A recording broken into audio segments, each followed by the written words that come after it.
बच्चों, हमने जो अभी वर्णमाला का टॉपिक पढ़ा था उसी वर्णमाला को हम यहाँ पर आगे बढ़ाते हैं कि वर्णमाला जैसे हमने देखा कि वर्णमाला के लिए हमें स्वर और व्यंजन की आवश्यकता होती है।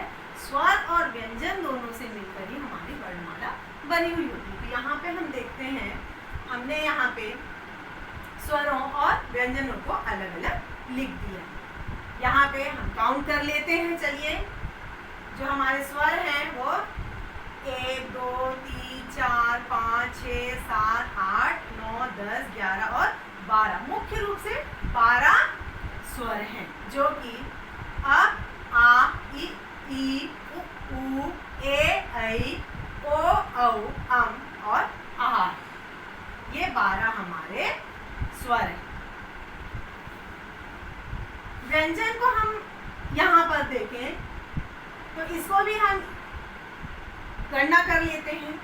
1 2 3 4 5 6 7 8 9 10 11 12 13 14 15 16 17 18 19 20 21 22 23 24 25 26 27 28 29 30 31 32 33 34 35 36 37 38 39।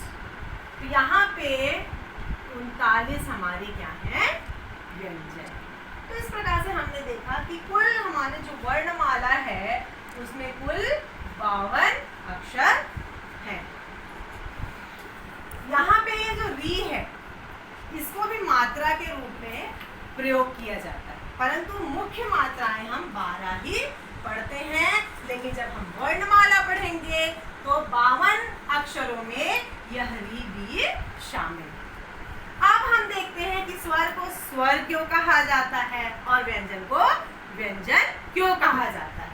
तो यहाँ सबसे पहले हम देखेंगे स्वर, जो कि आ से शुरू होकर आहा तक है। स्वर का अर्थ होता है, शाब्दिक अर्थ है सुर। सुर जैसे हम कोई गाना गाते हैं तो आप देखिए इनको हम गाना गाते वैसे ही इसको गा सकते हैं। आप देख सकते हैं मेरे साथ में वीडियो जब आप देखेंगे तो उस समय कोशिश कीजिएगा आ ई उ ए ऐ ओ औ अम आहा।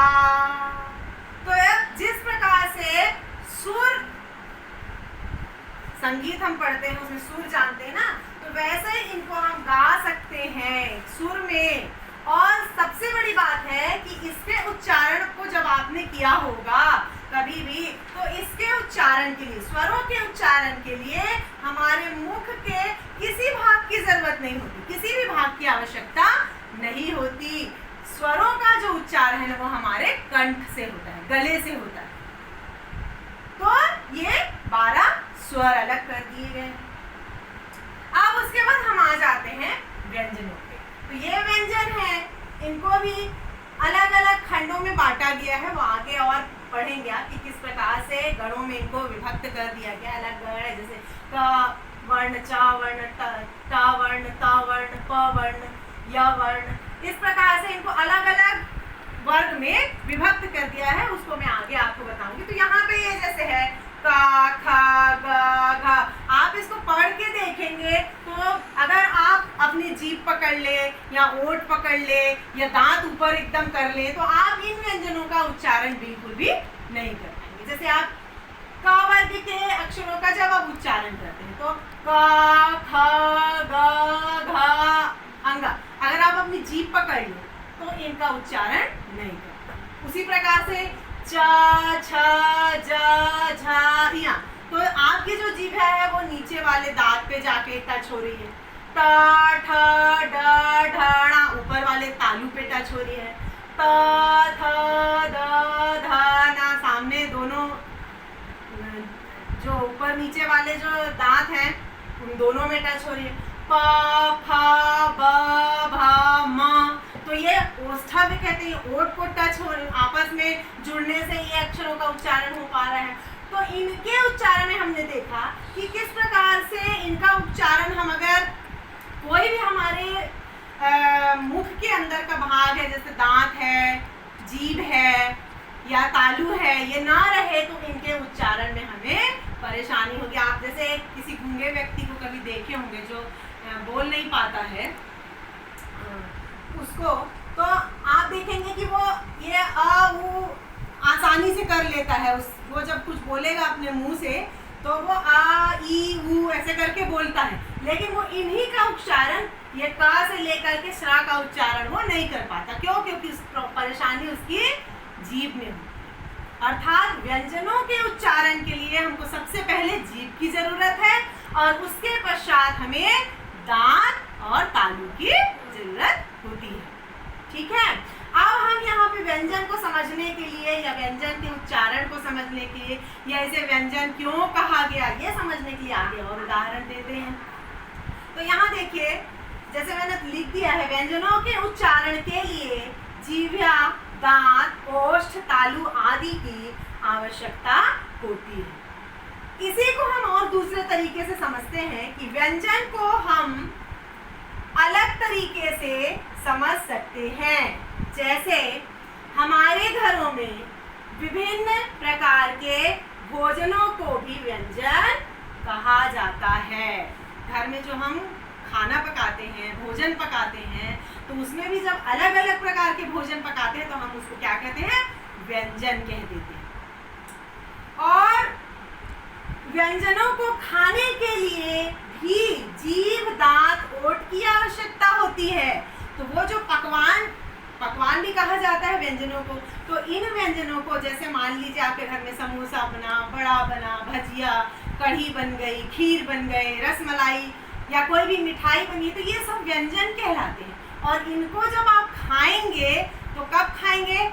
स्वाद कब मिलेगा? जब आपके पास जीभा रहेगी, क्योंकि जितनी भी स्वादेंद्रिय हो किसमें होती है? जीभ में होती है। तो जीभ होना चाहिए, चबाने के लिए दांत होना चाहिए, आपका मुंह में सलाइवा के लिए तालु होना चाहिए। तो इस प्रकार से हम देखते हैं कि जिस प्रकार से व्यंजनों को खाने के लिए भी हमें हमारे मुंह के अंदर की इंद्रियों की आवश्यकता होती है। इंद्रियां मतलब ये दांत, जीभ, तालु, ओठ, इन सब की आवश्यकता होती है। वैसे ही ये जो व्यंजन हैं, इनके उच्चारण के लिए हमें ओठ, दांत, जीभ, तालु आदि की आवश्यकता होती है। उसी प्रकार से हम सुर को भी थोड़ा सा समझ लेते हैं। स्वर या सुर, स्वर और सुर को हम कह सकते हैं कोई भी तरल पदार्थ हम लेते हैं, जैसे हम पानी पीते हैं तो पानी हम होठ से लगा के सीधे गले के माध्यम से पी लेते हैं। उसको हमें दांत से चबाना या जीभ से घुमाना नहीं पड़ता है। शरबत पीना है हमें, कोल्ड ड्रिंक, कोई भी किसी भी प्रकार का कोल्ड ड्रिंक है, वो सब आप जब पीते हैं तो आप उसको सीधे होठ से लगा करके और गले की सहायता से पी जाते हैं। तो उसी प्रकार से स्वरों के भी उच्चारण के लिए आपको दांत, जीभ की आवश्यकता बिल्कुल नहीं होगी। उसका उच्चारण आप कंठ के द्वारा करते हैं। किसके द्वारा? कंठ के द्वारा आप इसका उच्चारण करते हैं स्वरों का। और व्यंजन का उच्चारण आपके मुख के अंदर जो इंद्रियां हैं, दांत, ओठ, जीभ, तालु, इन सब के द्वारा, इन सब के सहयोग से आप जिन अक्षरों का या जिन वर्णों का उच्चारण करते हैं उसे आप क्या कहते हैं? व्यंजन कहते हैं। तो इस प्रकार से आज हमने वर्णमाला के अंतर्गत स्वर, व्यंजन क्या है ये जाना, साथ ही इनका उच्चारण किस प्रकार से किया जाता है ये भी जाना। आगे के पाठ में हम इन जो व्यंजन हैं उनके वर्गों के विषय में पढ़ेंगे। धन्यवाद।